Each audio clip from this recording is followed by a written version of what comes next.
Good evening, it's Andy from PCR Global. Just set my timer there. Just want to talk for about 5 or 6 minutes on the first clause of ISO 45001, which is context. Now we're going to go through 45001, we're going to go through 45002, and I'm actually going to show you a document that can be used for this. So 45001, straight into it. Let's have a quick look. What is the clauses here? So if I move myself over there, make myself smaller, we have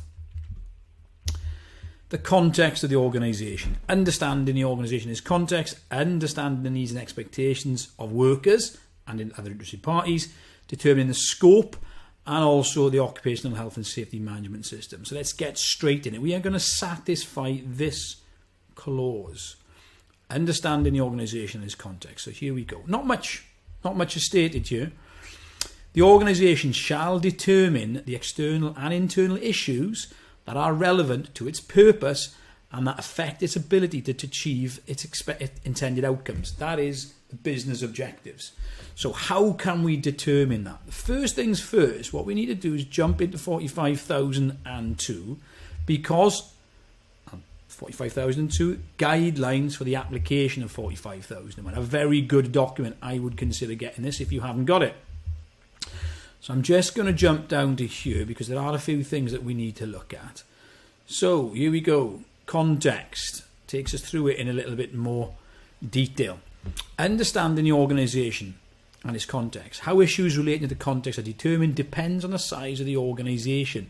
A one-person business is likely to be less complex. So what we do, we have to determine our organisation and its context. We know what we do because it's our company. But remember now, we've got to go through this clause to evidence that we understand that context. We understand the external and internal issues. One of the key things that I want to go through here, when it's got external and then it's got internal. Now, have a quick read of this. ISO 45001 does not require a formal process or that documented information, example written or electronic, is created to prove that issues relevant to the occupational and safety management system have been determined, although this can be useful. It is up to each organisation. Now, as far as I've seen so far, all auditors asked for that. So should we do that? Can we do it? Well, this is what I like to do. So this is our document. This document is available elsewhere. We have bastardised it to suit us. The organisational context and interested parties, stakeholders. So from now on, I'm going to start calling them stakeholders. I break down what they are. Now, I've used that definition there from ISO 31000. The internal and external context are the environment in which PCR Global seek to achieve its strategic or business objectives.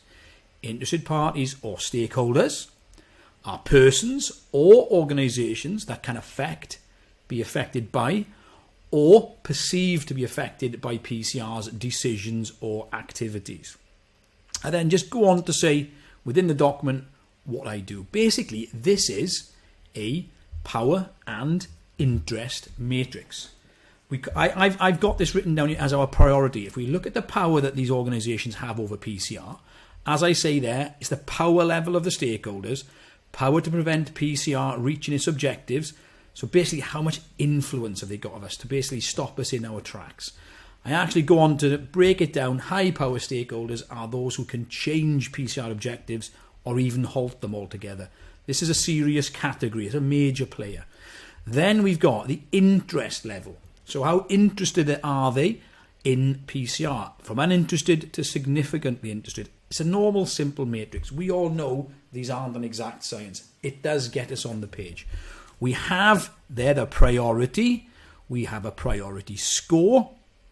If we look at strategy, how we deal with them, anybody who's low, monitor. Then we move to keep satisfied, all the way up to manage closely. This is your average power and interest matrix. All that it is with this document is it scores them.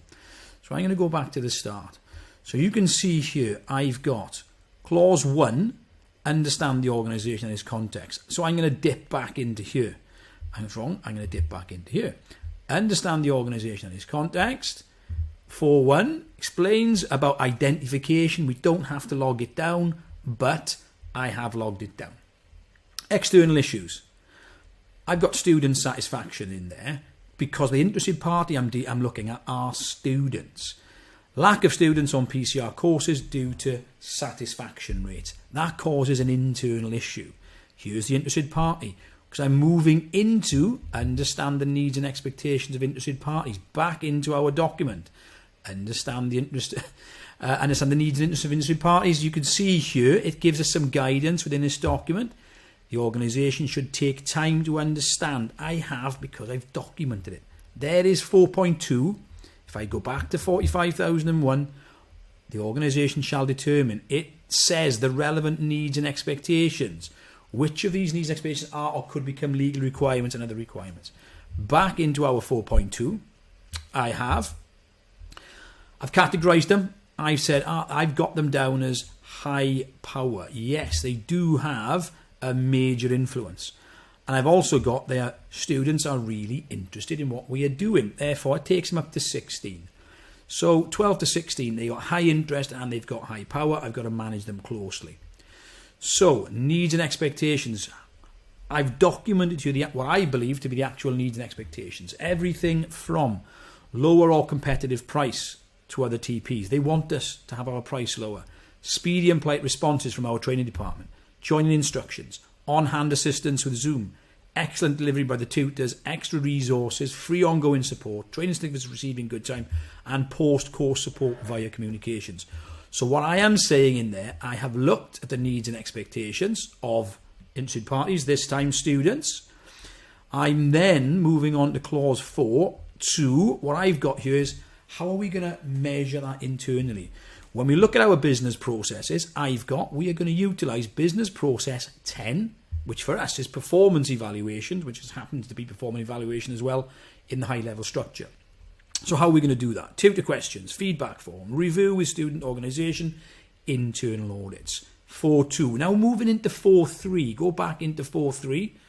Determine the scope of the occupational health and safety management system. The organisation shall determine the boundaries and applicability. Also got the scope shall be available as documented information. That actually isn't my documented scope there, but it's the scope being document of whether it's relevant or not.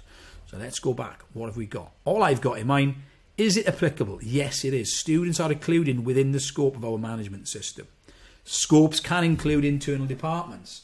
If it is internal departments, then all your other departments become suppliers or external interested parties. Nothing is excluded. 4, management system. 4.4, let's dive back.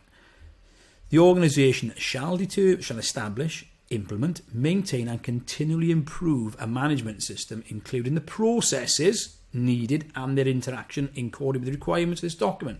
Let's go back. All I've got there, I've identified PCR's processes. Business processes 5, planning, 7, delivery, post-administration and performance evaluation. I'm on 8 minutes there. What have we gone over? We've gone over the clauses for context of the organisation. I've showed you in 45,002 an important part. It doesn't really need to be logged down for 45,000. Okay. What I also want to mention in here, look at 4.3. We've got here influence. So basically it's about control and influence.